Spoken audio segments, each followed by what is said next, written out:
நான்காம் தூண் நேயர்களுக்கு அன்பு வணக்கம். இன்னைக்கு வீடியோல நம்ம எதை பத்தி டிஸ்கஸ் பண்ண போறோம்னா, தமிழ்நாட்டுடைய அரசியல் களம் என்னவா இருக்கு அப்படின்றத பத்தி தான். குறிப்பா நேற்று தினம் பல்வேறு மாற்றங்கள் தமிழக அரசியல் களத்துல நடந்திருக்கு அப்படின்றதுதான் நம்ம பார்த்திருக்கோம். குறிப்பா அதிமுக பாஜகவுடைய கூட்டணி உறுதி செய்யப்பட்டிருக்கு.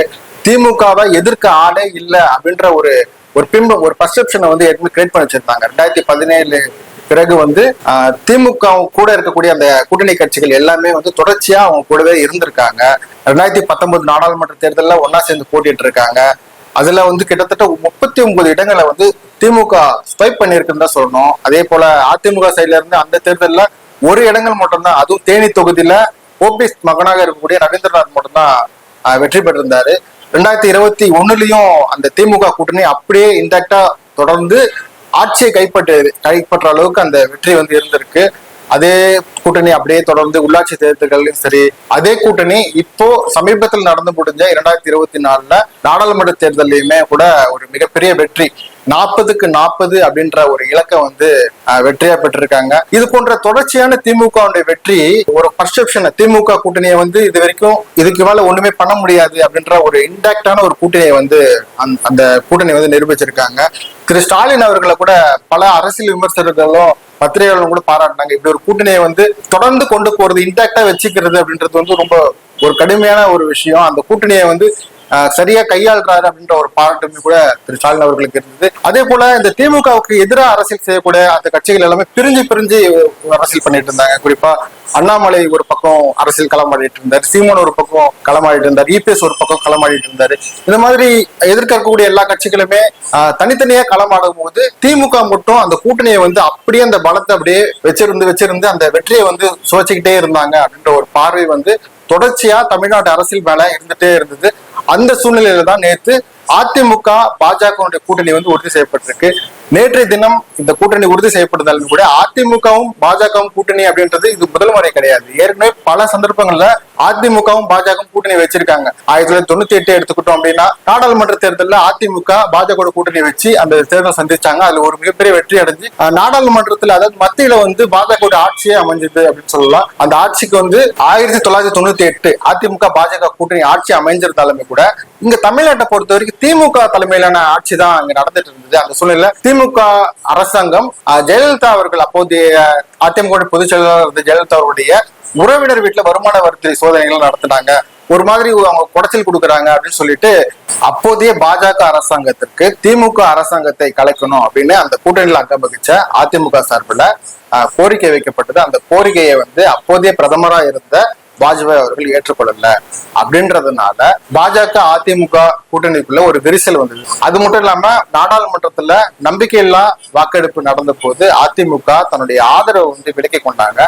அதன் காரணமா ஒரு வாக்கு வித்தியாசத்துல பாஜகவுடைய ஆட்சி கவிழ்க்கப்பட்டது. 2004லயும் அதிமுக பாஜக கூட்டணி வச்சிருந்தாங்க. அந்த சூழ்நிலையில தமிழ்நாடு மக்கள் முழுவதுமா அந்த கூட்டணியை நிராகரிச்சு ஒரு பெரிய தோல்வியை படுதோல்வியை தமிழகத்துல சந்தித்தாங்க அப்படின்னு தான் சொல்லணும். அதுக்கு பிறகு கிட்டத்தட்ட ஒரு 10 வருஷம் கிட்ட அதிமுக பாஜக கூட்டணி தமிழ்நாட்டுல எல்லாமே இருந்தது. கிட்டத்தட்ட 2014 திரு மோடி அவர்கள் பாரத பிரதமரா வேட்பாளரா அறிவிக்கப்பட்ட பிறகு மோடியா லேடியா அப்படின்ற ஒரு கட்டமைப்புகள்ல அந்த பிரச்சாரத்தை முன்னெடுத்து செல்வி ஜெயலலிதா அவர்கள் அவங்களுடைய பிரச்சாரத்தை மேற்கொண்டாங்க.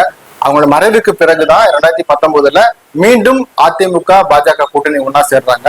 அந்த கூட்டணி கிட்டத்தட்ட 2021 சட்டமன்ற தேர்தல் வரைக்கும் ஒன்னா தேர்தல் சந்திச்சிருந்தாங்க. அதுக்கப்புறமா மாநிலத்துல ஏற்பட்ட ஒரு சில கருத்து வேறுபாடு காரணமா கிட்டத்தட்ட அண்ணாமலை அவர்களுடைய பேச்சு அதுக்கு எதிர்வினை ஆற்றுறதுக்காக அதிமுக தரப்புல ஒரு தலைவர்கள் பேச்சு, ரெண்டு பேருக்கும் ஒரு விரிசல் அந்த கூட்டணி 2024 மறுபடியும் அந்த அதிமுக பாஜக கூட்டணி வெளியில வந்தது. 2024 திமுக தலைமையிலான கூட்டணி கிட்டத்தட்ட 40 தொகுதிகளில் வெற்றி பெற்றதுக்கு பிறகு அதிமுக அதனுடைய கூட்டணி கட்சிகளுடைய பலம் இல்லாம தனித்து நின்று அதோடைய வாக்கு சதவீதமும் குறைஞ்சிட்டே வருது.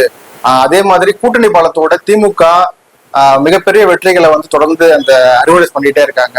சோ இந்த மாதிரி தொடர்ச்சியா திமுக வெற்றி தமிழ்நாட்டு அரசியல் களத்துல உறுதி செய்யப்பட்டுட்டே இருக்கும்போது எதிர்க்கு நின்று களமாடக்கூடிய எல்லாருமே ஒருங்கிணைக்கணும் அப்படின்ற ஒரு ஒற்றை புள்ளியை நோக்கி நகரணும் அப்படின்றதுதான் அரசியல் விமர்சகர்கள் பத்திரிகைகளோட கருத்தா தொடர்ச்சியா வைக்கப்பட்டது. அந்த சூழ்நிலையில தான் இனிமேல் பாஜகவோட கூட்டணி இல்லைன்னு பேசிட்டு வந்த அதிமுக இப்போ அதுல சமரசம் செஞ்சு இப்போ பாஜக அதிமுகவுக்கான கூட்டணியை உறுதி செஞ்சிருக்காங்க.